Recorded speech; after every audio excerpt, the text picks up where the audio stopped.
back to the Dynasty Slant from PFF Fantasy. I'm Scott Spratt, and I'm joined, as I always am, by Michael Moore. Michael, we took last week off, so there's been a lot of stuff to cover over the last couple of weeks getting ready for the playoffs for Dynasty formats. But I also wanted to mention that it just kind of came down that Carson Palmer is retiring. And I know as another longtime Dynasty and Keeper League player like me, you probably have a lot of fun things to say about Palmer. He's kind of coincided with both of our interests in fantasy football in general. So can you share like a brief Carson Palmer memory or thought just to tell the viewers? Well, you know, people probably forgot this, but Palmer was, even before Aaron Rodgers, a top pick that sat for a year. And he was the top, that's right. He was the first overall pick. Not even, I mean, it wasn't even an Aaron Rodgers like, oh, heir apparent type thing. Like, I mean, Palmer was the man in Cincinnati, but he got not benched, but they purposely benched him for a year. John Kitna actually played that entire year. Palmer didn't take even a snap. And I think that's just really fascinating, especially when you think about today's quarterbacks. And like, look at a team like the Bears, who drafted Trubisky second overall. They traded up for him. I think we'd all agree Trubisky had zero experience, yet did that stop them from throwing him out there when they had no other options? No, it didn't. Now, you got the Chiefs and Pat Mahomes where, look, they've got Alex Smith. I mean, they were a Super Bowl contender even before this. So, you know, it's understandable to me that they didn't throw a guy like Mahomes out there. But, I mean, it's just fascinating to think that they drafted Palmer with the first overall pick and sat him and weren't tempted at any point in the season to play him, even though John Kitna was the one playing ahead of him. That just is really fascinating to me. That's a good story. I also can't believe you got through that entire read without mentioning that Jimmy Garoppolo got sat, but I'm sure we'll talk about him more, maybe not today, but in the future. I wanted to mention my Carson Palmer memory was that I got into fantasy football when I went to college in 2004, and the first fantasy team that I ever had was in 2005. And Carson Palmer was my big sleeper player that year. And he played great that year. I think he threw 32 touchdowns. It was a really great breakout season. And just to kind of throw back, I just kind of wanted to talk about what my offensive lineup looks like. It's kind of a weird format, but in a 2-quarterback lead, I had Carson Palmer, Mike Vick, and Steve McNair. I had the Moss brothers, Randy Moss and Santana Moss. I had Ricky Williams. We all love him. LaDainian Tomlinson. And then one of Carson's big receivers, TJ Hushmanzada, who we also all loved. So, Michael, maybe you should grade that team right there. How do you think I did? Well, am I grading it like in hindsight or at the time? Because at the time, I'm sure it's like an A++. Well, it wasn't an A++. I finished second to one of my longtime nemesis, Ben. But it was a good first year in fantasy, and Palmer was a great part of that.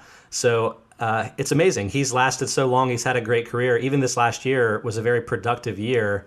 So congrats to Palmer for having a great career. And it seems like the Cardinals' entire team is kind of turning over now. So it'll be interesting to see what they do. Yeah, it's definitely like if you're a Cardinals fan, I can't imagine this is how you expected 2018 to start.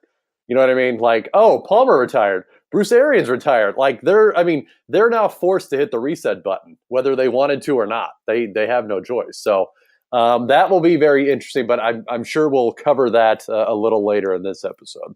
Definitely. And we have a lot of things that we want to cover today. So without any further ado, let's get started with topic 6. Topic 6.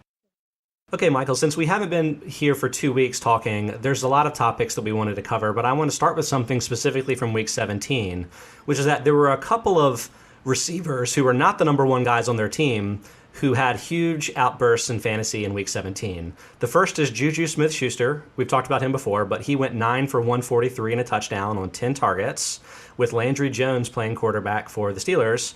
And then we had Albert Wilson of the Chiefs go 10 for 147 and 2 touchdowns on 11 targets, with Pat Mahomes, possibly next year's Chiefs starter, under center.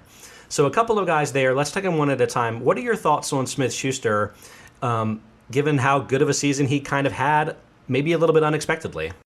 Yeah, it's kind of, I like to think that the Steelers, after trying to find sort of a partner to pair with Antonio Brown, whether it was Martavis Bryant or Sammy Coates or what have you, have finally found a receiver opposite Brown that could, you know, take some attention away and still produce when given the opportunity. You know, I mean, he's done very well, and it's the perfect timing too, because you get Antonio Brown, who is not ancient, but he's not exactly young either. He's definitely getting older. And I'm sure Pittsburgh doesn't want to have to throw him 150 targets like they do every season. So, I mean, it's pretty impressive what Smith-Schuster has done so far, all while being like the youngest player in the league. You know, he's still 21. Yes, yeah. He's going to be 21 most of next season too, which is insane. So as far as Dynasty goes, he's in a great situation. He's obviously on a good team for a receiver. He doesn't have to be the number one guy, which, you know, that time will come. But yeah, it's been very impressive this year. And all that without Antonio Brown suffering a major injury too. Because usually these young players get an opportunity because there was an opening because of an injury. But that wasn't the case this year. It's just Smith-Schuster played well enough to get on the field and really establish himself. So I think he's got a pretty bright future. Yeah, Smith-Schuster finishes a top 20 receiver in fantasy, despite, like you said, Antonio Brown being incredible again. So let's throw some rankings on here. I pulled Scott Barrett's Dynasty rankings from earlier in December, so they're not quite up to date, but they're the most up to date we have on the site. And Smith-Schuster is 28th in Barrett's Dynasty rankings. Do you prefer him or Devontae Parker, who he has at 22nd? Oh, Smith-Schuster all day. I mean, look, Smith-Schuster has had a more productive rookie season than Parker's had in 3 seasons, excuse me. And Parker's going to be 25 next year. And Smith-Schuster is still 21. So he's been better, and he has 4 years on him. Like, that's a no-brainer to me. I agree. What about Smith-Schuster or Corey Davis, the first wide receiver taken in last year's draft? See, and that's dicey because I feel like we haven't gotten a full grasp of what Corey Davis can do just because of the injuries. And let's face it, Tennessee's offense, at least the passing side, wasn't exactly clicking this year. So to me, I might go Smith-Schuster because of the age difference. I mean, Corey Davis is still going to be 23 next year too. So, but that is very, very close to me. I think maybe 5 weeks ago we talked about that, doing just a wide receiver rookie ranking sort of deal. And at the time, Davis was the guy that I still liked ahead of Smith-Schuster. But now that Smith-Schuster's continued to be so good and Davis hasn't really done much still, I think at this point, Smith-Schuster is the way to go. One more point on that, Scott, as far as 5 weeks ago.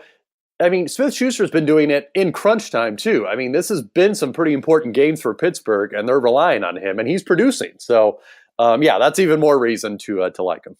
One last guy, Smith-Schuster or Amari Cooper, Scott's number 9th rated wide receiver in Dynasty. Oh, man. You know, we're headed towards an offseason of nothing but like Amari Cooper talk, right? Like, why do you think I chose him? Yeah. He's going to be like the most divisive subject in fantasy this offseason. You know, I'm probably still going to go Cooper here. I mean, look, he had a very productive first couple seasons. You can't deny that. He had a down year this season with the drops especially. He did come on a little bit strong in the last couple weeks. He did score touchdowns in each of those games. And apparently Michael Crabtree is just going to be outright cut. So they're apparently giving the job back to Cooper as far as the wide receiver 1 role goes. So I would give it to Cooper there, I think. But the gap is not as far as maybe people think it might be. Yeah, and if Cooper's the number 9 ranked receiver in Scott Barrett's Dynasty rankings, that means Smith-Schuster is on the verge of being a top 10 receiver. Yeah. So, wow, what a great rookie year. Didn't see that coming necessarily, but it is great to see.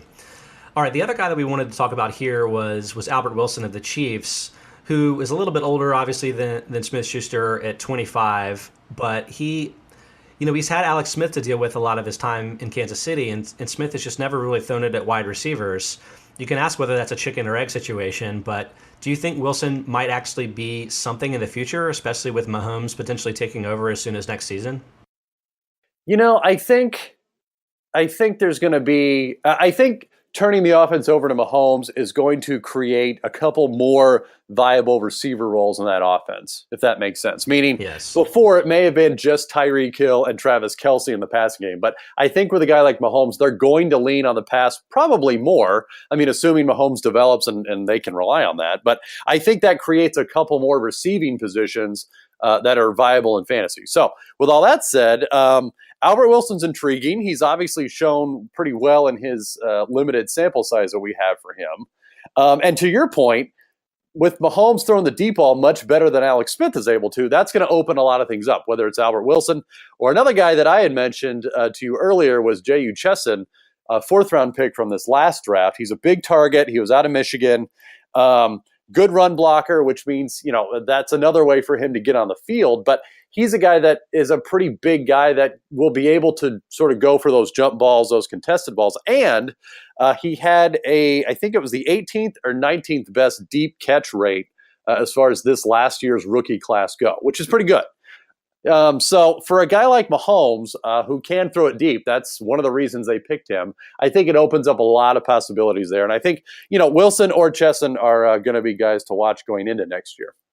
The stat I pulled about this was actually about intermediate throws rather than deep throws. I think the point kind of works for both. But in this one, I know it's just one game, but in this one game, Mahomes threw 31.4% of his passes between 10 and 19 yards in the air. And for the season, Alex Smith threw 16.4%.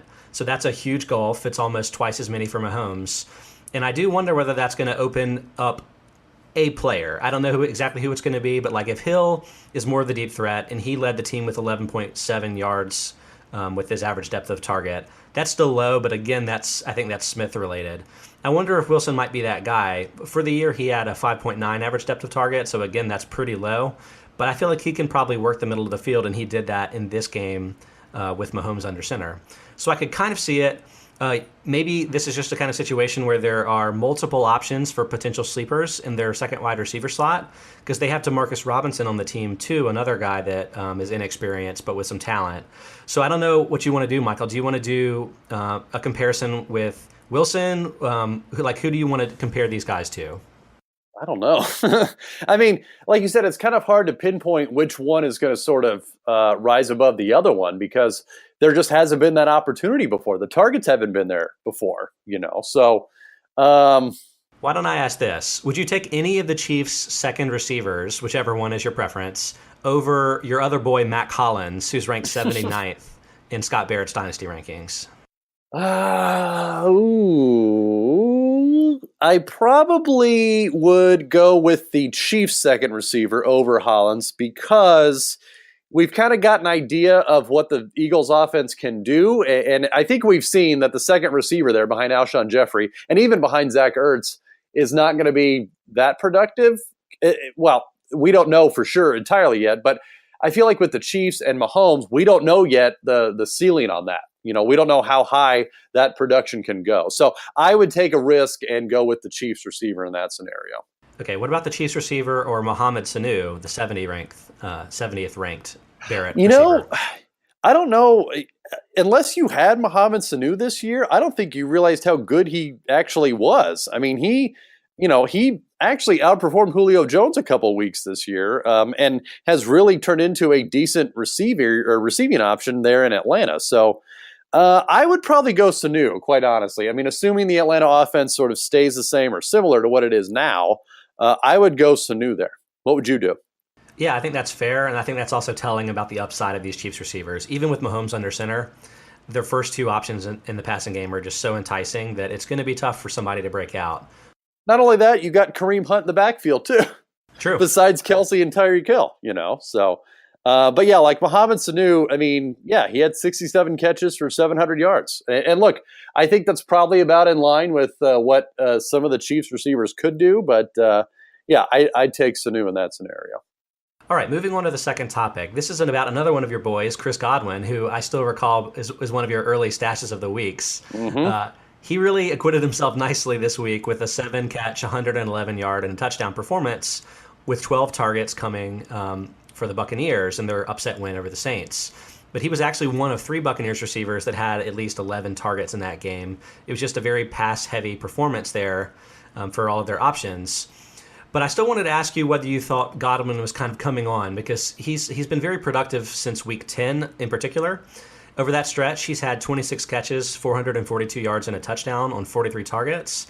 And Mike Evans has had kind of similar numbers, 31 catches, 469 yards, and 1 touchdown. So pretty much the same. Do you think that Godwin is emerging and he could be a useful fantasy player as soon as next season?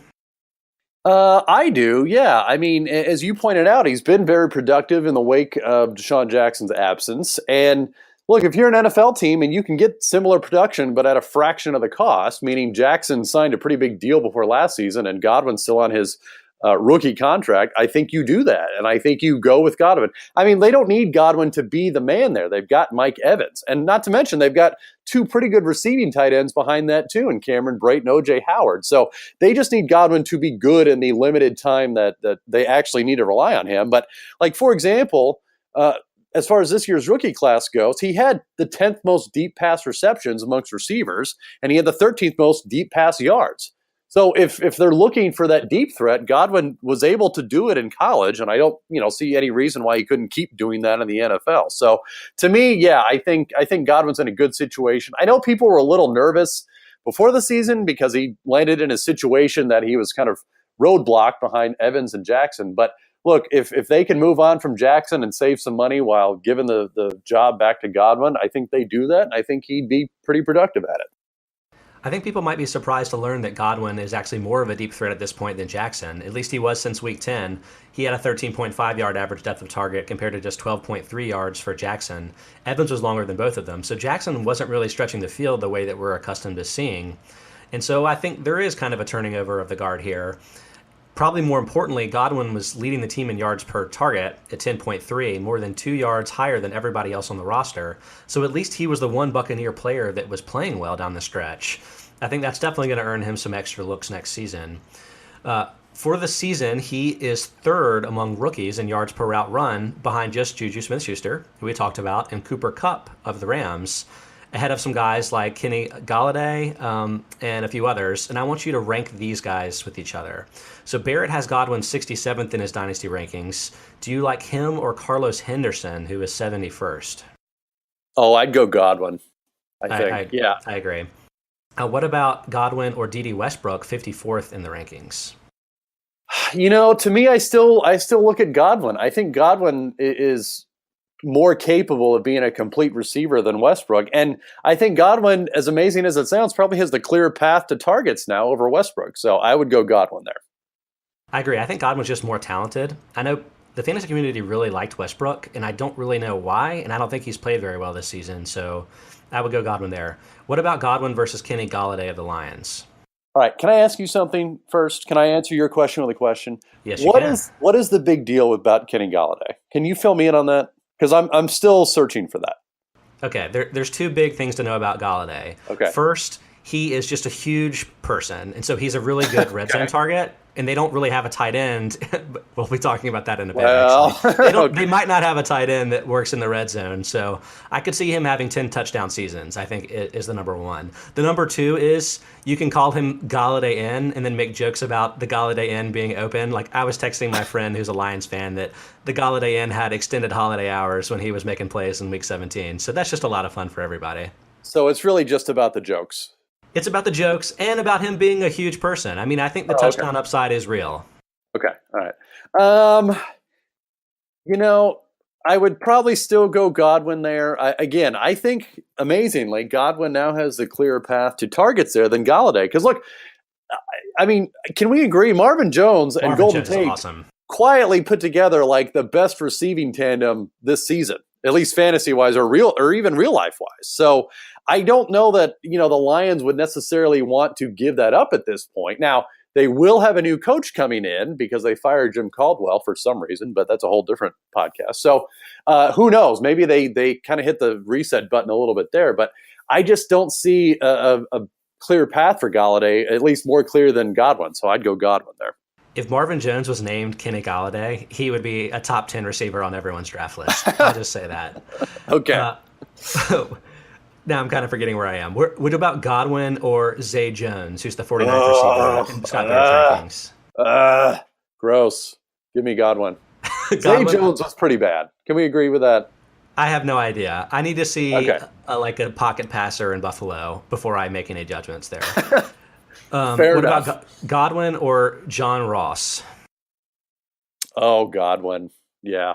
Okay. Look, that's getting aggressive. Ross is 41st in Scott Barrett's rankings. And here's why I say this. And look, not to allude to a little later in the podcast, but we will cover the Bengals receiver situation later. But, John Ross, it was such a bad season for him between the injuries and just not dressing and all that stuff. And, not only not only is he not in an offense that is real pass heavy, and they just re-signed Marvin Lewis, so now it's definitely not going to like convert to that.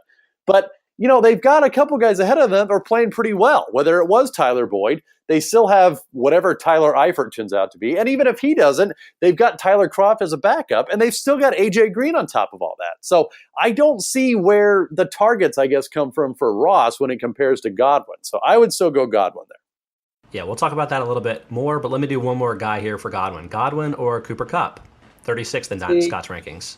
Now, I would take Cooper Kupp over Godwin because I think he's had a really good rookie season. I think he's got a role there, a pretty well-defined role at this point that's working. So, especially in PPR leagues, I think Cooper Kupp is much better at this point than Godwin.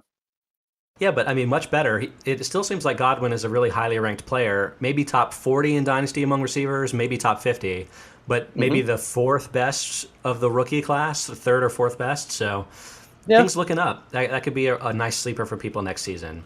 Okay, let's move on to that Cincinnati topic we were talking about, because I wanted to mention Tyler Boyd, who I think he kind of burst onto the scene because he made that 4th and 12 touchdown catch that knocked the Ravens out of the playoffs. The Bills love him. Celebrated. The Bills love him, yeah.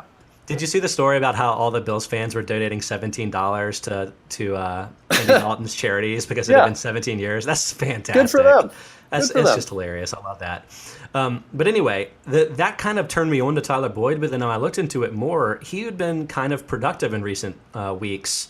He had 13 targets and had 10 catches over the last 2 weeks. And he hadn't seen more than 4 targets or 2 catches in any game leading into it. So kind of an uptick in value here. Do you see a potential breakout coming for him? Well, I definitely, relatively speaking, I would see it more for him than John Ross at this point, quite honestly. So, and I know you've got some notes on it, numbers too, but I don't see them sticking with Brandon LaFell. I think they have a couple of good, young, and probably most importantly, cheap receivers behind LaFell that they probably can roll with next year. And I just think Boyd has a leg up on Ross at this point. He's played more. He stayed healthy. And look, until Ross can stay on the field, there's just not going to be any opportunity for him. And look, Boyd had a very nice end of the season, and if they do move on from LaFell, he'll sort of be the incumbent going into next year. So I would trust Boyd at this point much more than I trust Ross, I think. Yeah, I'm going to go a little back to front with some of the stuff that I wrote down here, but I'll mention that AJ Green is under contract through 2019 and has significant guarantees in 2018, and obviously the team wants to keep him because he's super good. But Brandon LaFell, like you mentioned, he has already received his guaranteed money, and the team could cut him if they wanted to. I'll mention that he was fairly poorly graded by PFF grades. He was in the bottom 5th of all receivers. So he didn't have his best season and is getting a little bit up there. And I wonder if Boyd could be inheriting that role, and the role that Mohamed Sanu, in fact, used to play, kind of coming out of the slot. He had an 88.4% slot percentage this season. Given that he's kind of playing in the slot, he's taller and heavier than John Ross, has less speed. I don't really think those two are competing for targets. I think that Boyd is maybe competing more with the tight ends, who, as we know, with Eifert's situation, those targets are potentially in flux if Eifert can't come back and be a productive player. So maybe there is a role. I think this is probably more interesting before Marvin Lewis returned, and we have a probably more clear idea of what this team is going to be on offense. So maybe it's not as interesting anymore, but, I was intrigued. I think there might be room for his slot numbers to increase, but I would feel better in a better offense.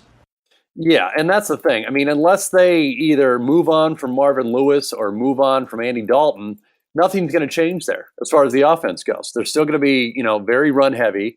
And look, AJ Green's going to dominate the targets. And look, he should. I mean, I'm not saying that hasn't worked for them, but you've got AJ Green, for example, this last year had 143 targets. The next closest was LaFell at 89.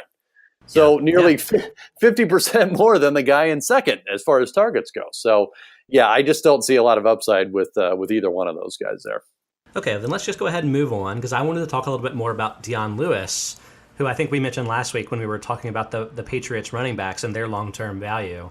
Well, people in fantasy playoffs definitely know about Dion Lewis because he finished the season as the number 1 back in standard scoring over the last 2 weeks of the season. But you might not have realized that he had been productive for longer than that. In fact, if you stretch it back to week 6, He was kind of getting over an injury earlier in the season, and that's when he had his first week with heavy volume. But starting from week 6 through the end of the season, he was the number 7 back in standard scoring. He had 797 rushing yards, 172 receiving yards, 8 total touchdowns. Very productive. Similar number of targets to other guys in the top 10. I mean, it was very productive numbers there. What do you think about Dion Lewis? Do you think that he is somebody that should be treated as a top 10 running back, even though he's in kind of a crowded backfield in New England? Any Patriots running back gives me heartburn, quite honestly, as far as relying on them goes. I mean, look, in season, I like to think that it's not as fluid, but definitely season to season can change very quickly, especially in New England. And I believe he's an unrestricted free agent after this season, meaning Dion Lewis. And I don't know. I just don't know if, the Patriots feel compelled to re-sign him. Like, look, what if he gets another offer from another team, which isn't, breaking the bank, but definitely more than like the minimum that the Patriots like to offer. And he goes there. What's his value then? I mean, would you take Dion Lewis, Scott, on any other team besides the Patriots right now?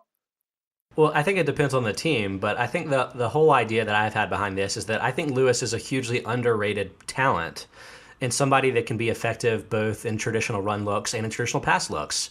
And that kind of versatility is what every team wants to have now. And I mean, we saw that Alvin Kamara kind of blew up in a similar role this year. Why couldn't Dion Lewis be Alvin Kamara for a team that had a few less running back options? And he definitely could, but I just wonder if the team that signs him is going to treat him as such. Meaning, like, you remember a couple years ago when LeGarrette Blount left New England and signed with Pittsburgh for, to kind of be a tandem with Le'Veon Bell. And then that didn't work. They cut him, and then New England just re-signed him for the minimum. Because that's what they do. They don't overpay for guys. They just get them off the scrap heap. So I just, if Lewis, and don't get me wrong, Lewis signed a pretty team-friendly deal to begin with New England. He was coming off of some pretty significant injuries, so they got him cheap anyway. I'm just very curious if that production goes with him wherever he goes, if he goes somewhere. Now, if he re-signs with New England, yes, I think he's definitely a running back one as far as Dynasty goes. He's still fairly young. And look, it's not as if he's got the number of carries and touches that some of the other guys his age have, just because he hasn't been on the field nearly as much. So if he stays in New England, that will be my one caveat. He's definitely a running back one, but if he leaves New England, I'm very nervous to rely on that. I don't think the Blount one is a fair comparison because I think Blount had two skills as a running back. One was he was very big and an effective scorer inside the 5. And 2, he didn't fumble. 2 things the Patriots obviously really care for. Those are the guys I think you can get off the scrap heap for next to nothing and plug and play into your offense. That's what Rex Burkhead is doing for them right now. And if it's not Burkhead next season, it can probably be some other big back that isn't getting paid a lot of money. But Lewis is just a better player than that and has a lot more versatility. And I think that is what's kind of creating his value. He had 5 yards per carry this season not for the full season, but since week 6 when I had these stats. That's over 161 carries, very good. But more impressively, 3.1 yards after contact per attempt. That's the same as Todd Gurley. That's top 5 in football, even though he's kind of undersized a little bit. I don't know. I just think he's a really, really good player. I don't think it's going to hurt his value that much to leave the team. It's not like he was getting a huge volume of those goal line looks the way that some of the other Patriots backs have been when they've left the team. Right. Yeah, and don't get me wrong, he's been very good. I don't mean to diminish, what he's done this season. And for the record, he's averaged 5 yards for the whole season, not just since week 6. So, look, if he could still be good on another team, but I would just feel much better if it were back in New England. Well, I guess we'll get to see over the offseason. We can readdress the Patriots running backs when we see what they have next season, but it'll be interesting to look at. Okay, got another running back that I want to run by you here, and that's Alfred Blue of the Texans. He had 46 carries for 202 yards and 1 touchdown over the last 3 games. Fairly productive. And that's actually 19 more carries than Lamar Miller had over that stretch. There's a lot going on in the Texans backfield. You also have rookie back Dante Foreman, who tore his Achilles back in week 11. What do you make of that unit entering the 2018 season? I feel it's really unfortunate that Deshaun Watson injury, because we couldn't get a full season worth of sort of how that offense would look. But, anything with Houston, I think is you got to grade it incomplete, because you don't know you don't know what it looks like firing on all cylinders. Now, to your point, as far as the running game goes, they did sign Lamar Miller a couple years ago, and at the time, people really liked it because they thought he wasn't getting the ball enough in Miami. Well, he got the ball a lot in Houston, and the production, at least on a per snap basis and per carry basis, dipped quite a bit. So I don't know that he was nearly as efficient in sort of that workhorse role. Now, if you were to pair him with an Alfred Blue spelling him a little bit, I mean, that could work, and that could alleviate some of the pressure on both of them, meaning neither one is going to be a 300-carry guy. But if Lamar Miller's taken 200 carries like he did in Miami, and you give Alfred Blue 100 carries a year, not to mention you've got, like you mentioned, Deontay Foreman coming back from an injury, which at this point, whenever he comes back, should probably just be viewed as a bonus.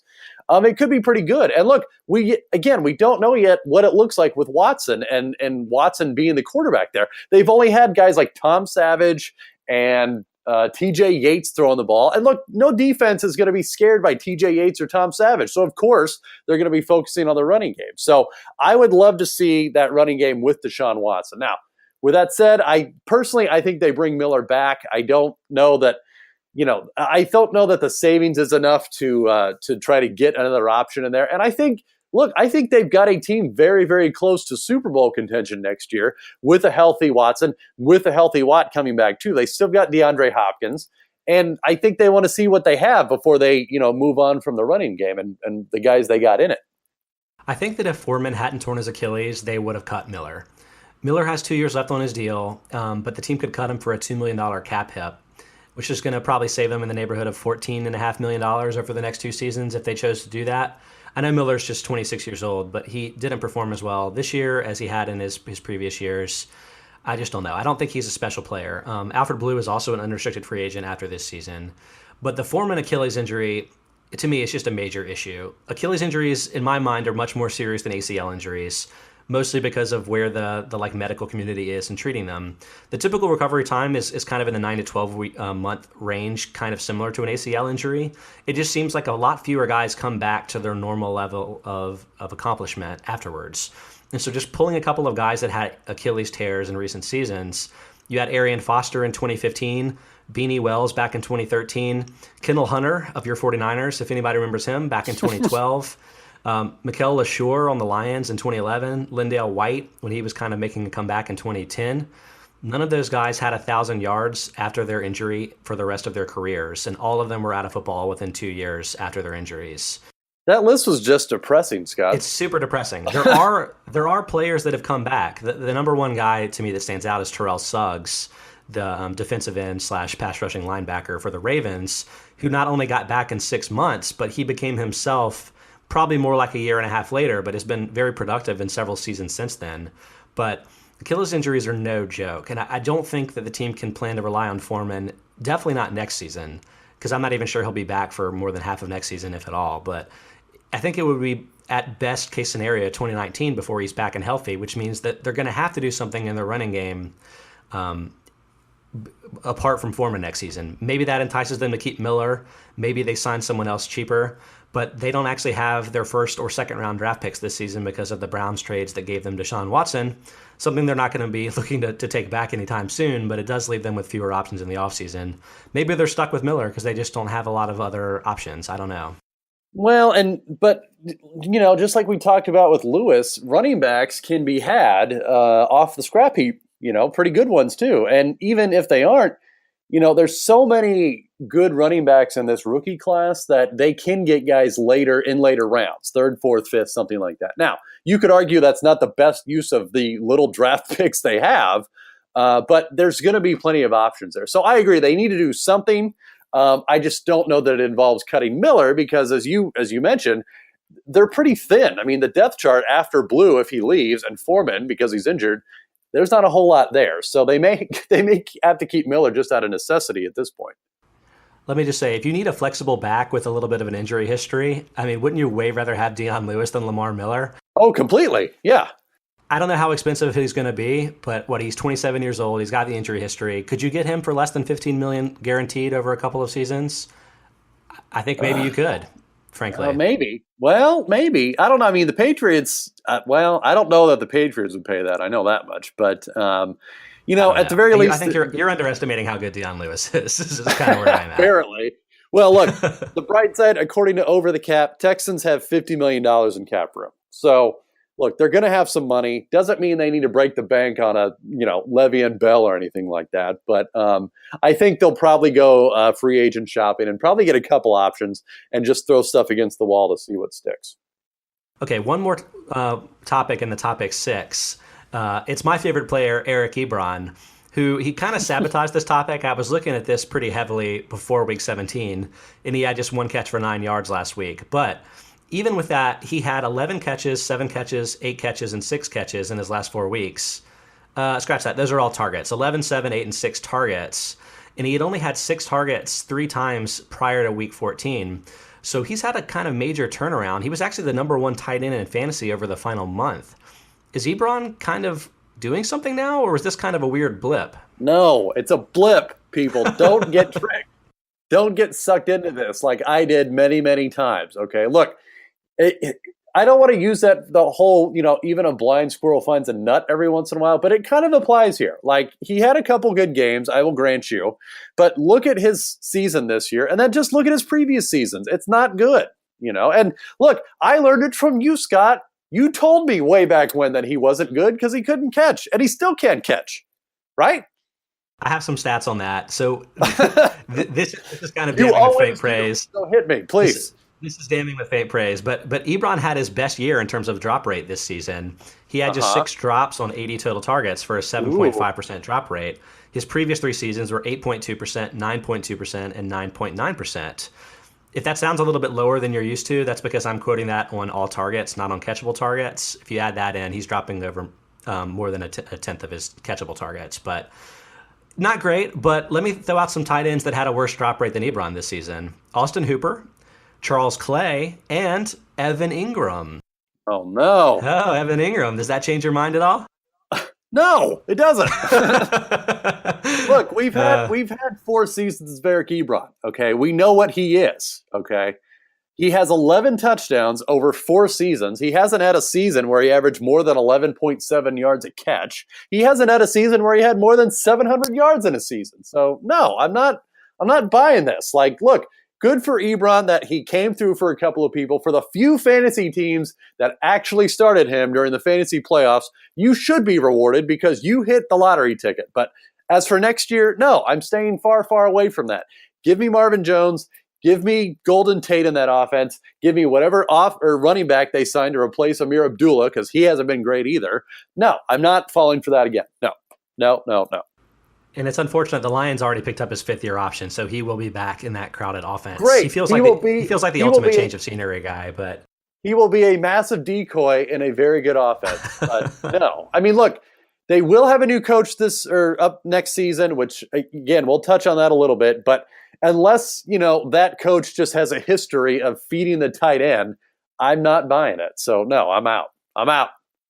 I don't know how I got stuck in the situation of defending Ebron, but I will point out that he's just 24 years old still. So it's really not that not unheard of for a tight end to develop along this sort of time frame.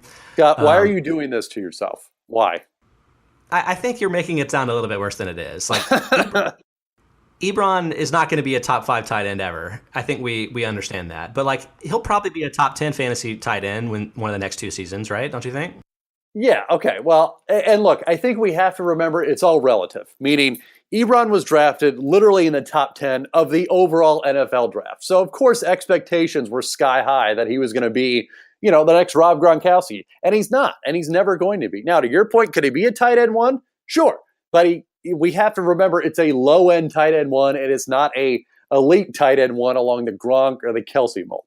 That's fair. I like that you're heated right now. So let's go ahead and transition into Gunpoint Banner for some more good fun. Guys.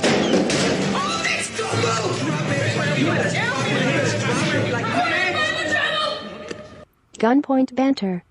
Michael, I actually thought about making this our lead topic in the topic 6, but it fits so well with the Gunpoint Banner, I had to save it for here. But do you expect any of the coaching changes to have dramatic impacts on the dynasty value of, I'll say specifically, quarterbacks or running backs on their team? And just as a quick summary, and maybe you can double check me on this because the news has been fast and furious. We have John Fox getting fired from the Bears, Jim Caldwell fired from the Lions, Chuck Pagano fired from the Colts, Ben McAdoo fired from the Giants, Jack Del Rio fired from the Raiders. Bruce Arians retired, so he's leaving the Cardinals. I feel like I missed somebody. Is there anybody else that we know for sure is leaving at this point? No, I think you got everything. Okay. Yeah. Are any of those guys standing out to you as places where a new coach is going to be transformative to one of their quarterbacks or running backs? As far as the quarterbacks and running backs go, I don't know. Well, let me say this. I think overall, the Giants, whoever they bring in, has to do better than Ben McAdoo. I don't know that you could get any worse with that offense that he did. You know what I mean? I don't know. Our own Dan Schneider could double check me on this, but I don't think the Giants scored more than 30 points in his entire tenure over that 2 years. So and look, he was supposed to be this offensive whiz that worked with Aaron Rodgers, and he was going to do a lot of things with Eli Manning and Odell Beckham, and he did some things for the Giants for the 1 year he was offensive coordinator, but it just didn't happen when he was a head coach. So I think any coach that is gifted Odell Beckham as your receiver, and you've got now Evan Ingram as your tight end, and look, you've got Sterling Shepard, who's been a very good slot receiver, will be able to do a lot of things. Now, is that going to be Eli Manning? I don't know. I think they probably want to keep Eli Manning around, but at the same time, they've got a high enough draft pick that they're going to be able to pick one of the highly rated quarterbacks in this class. So, I can't say who's the quarterback or even the running back's going to be with the Giants, but I feel like whomever they bring in can't do much worse than McAdoo, and I would look for a big improvement from those guys. Okay, I like that. I have something that's a little bit similar, and that's John Fox for Mitch Trubisky. And I have a couple things here. Obviously, Fox has been around forever. I got to watch him for years coaching my Carolina Panthers with much joy. But basically, the last 2 stops that Fox has had, be they in Denver and then in Chicago, there were the same quarterbacks that were there before he arrived and after he arrived. And that kind of gave us a way to do a little bit of comparison there. Back in Denver, the transition was from Josh McDaniels to him, and that was with Tim Tebow and Kyle Orton. And when they moved from McDaniels to Fox, their attempts per game decreased from 36.3 to 26.8. And the total number of touchdowns thrown decreased from 25 to 20 over the course of the full season. Then in Chicago, you went from Mark Trestman to Fox with Jay Cutler at quarterback both years, and they declined from 37.4 attempts per game to 32.2 attempts per game, and decreased total touchdowns from 28 to 21. So, I mean, it's kind of hard to get at this and really figure out what the coach is responsible for. And Fox actually had quarterback whisperer Adam Gase that second run there in Chicago, but there's definitely a style to Fox, and that style is a run-heavy offense. I don't think this season's kid gloves treatment of Mitch Trubisky was just about Trubisky's readiness. I just think it was about John Fox's style to a certain extent too. And I think having a new, hopefully offensive-friendly coach or offensive play caller could really open up the game for Trubisky and let him throw it a lot more next season. I still don't know whether he's going to be good, but I think that's a huge boon for his potential fantasy value. And I think that could make Trubisky a bit of a sleeper, especially in dynasty formats when people might be a little bit down on him at this point. Do you agree or disagree with that? Oh, I completely agree. I mean, and look, all you've got to do is look at last year's Mitch Trubisky and Jared Goff, who was atrocious his rookie year, but bring in Sean McVay, and before you know it, he's played at a Pro Bowl level. Which, look, I'll fully admit, even I didn't see that coming. But I think that goes to show you that if you've got a true offensive, I'm not going to say genius, that's a pretty strong word, but if you've got someone well-versed in calling an offensive game plan like McVay was, you can turn around a lot of guys, including a guy like Jared Goff. And I think it's definitely possible with Trubisky. Now, obviously, they need to hit on the right guy to bring in there. And the Rams did very well with McVay. And look, God only knows who the next McVay is. But at the very least, teams know it's possible to go from what was a very dire situation to a very good situation in just 1 year. So, hey, one more note on McAdoo. So Odell Beckham, Yeah. because I'm still on this. So in 2016, still angry. in 2016, Odell Beckham had 101 catches, 1,367 yards, and 10 touchdowns. You want to know how many points the Giants scored per game last year with McAdoo? Much. No. 19, and they were 27th. How do you do that? That's Pretty like brutal. impressive to do that poorly when you've got Beckham doing as well as he did, and you can't even score 20 points a game. That's crazy to me. Well, for all of these teams looking for the next Sean McVay, I do have a couple of thoughts there. So McVay's what? About to turn 32 years old. He's kind of an innovator, kind of thinking outside the box. Michael, are you 32 years old? Because I'm 32 years old. Just saying. Look, we could do like that we could do that co-offensive coordinator thing.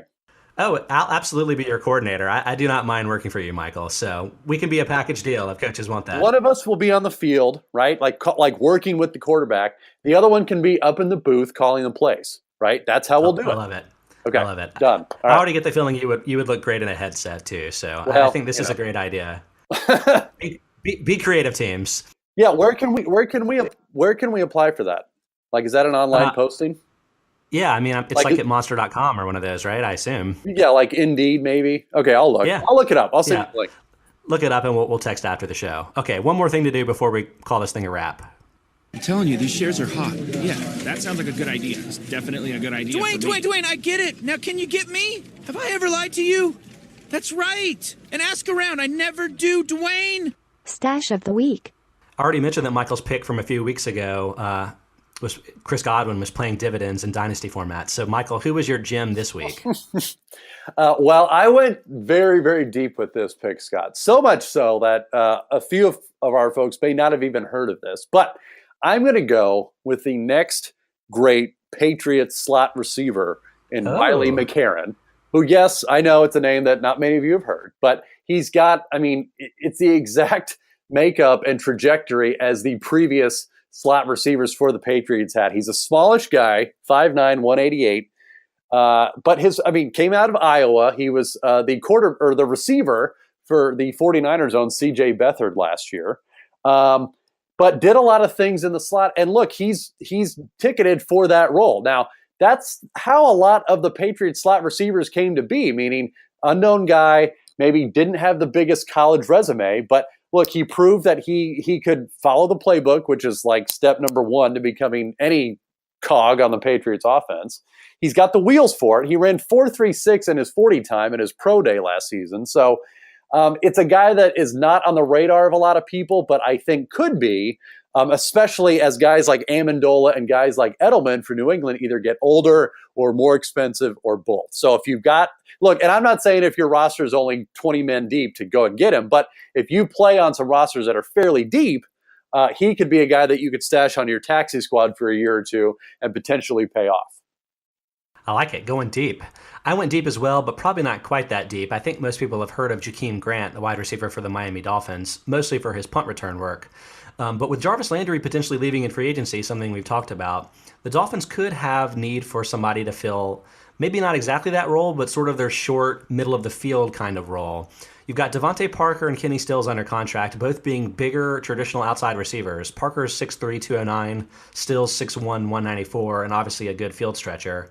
Grant, he's not exactly Landry. He's definitely small. He's 5'6", 165 pounds, so not somebody that could probably work the middle of the field the same way that Landry can. But he's super quick and he's fast.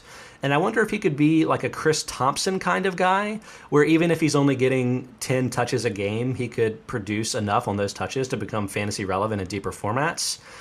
Over the last stretch of the season, week 14 to 17, he led the Dolphins with 11.8 yards per attempt, way higher than their other receivers, and had a pretty decent 10-yard average depth of target, showing you that he's not really a one-trick guy there. He can stretch the field a little bit too.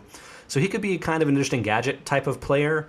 I'm not sure he'll ever carve out a role, but the way that he's so different from their other internal options does make me wonder whether he could be somebody worth rostering in a deeper format just to wait and see early next season, see how the Dolphins kind of unfold their offseason. So I like the sort of quasi shade thrown at Leonte Carroo. Are we just calling it a career on Leonte Carroo? I mean, not really. I think some people probably still own him in Dynasty, but Grant has been the one that's been productive this season. So yeah, I don't know. I feel like you might as well take a shot on him, right? Yeah. Oh, I agree. All right. Well, that's going to do it for the show, everybody. This has been a fun couple of weeks. Michael, thanks for doing this. Now that the playoffs are starting, we're still going to hit you with good Dynasty and Keeper League episodes every week, and we'll be doing it throughout the offseason as well. So make sure you're subscribed. We're part of the PFF Fantasy Specialty Podcast. You can catch us there and catch the other great shows that we have on that feed, the IDP show and the DFS show. which can both help you with your playoff pools and your DFS runs through the playoffs. Good luck to your teams, everybody, and we'll talk to you again next week.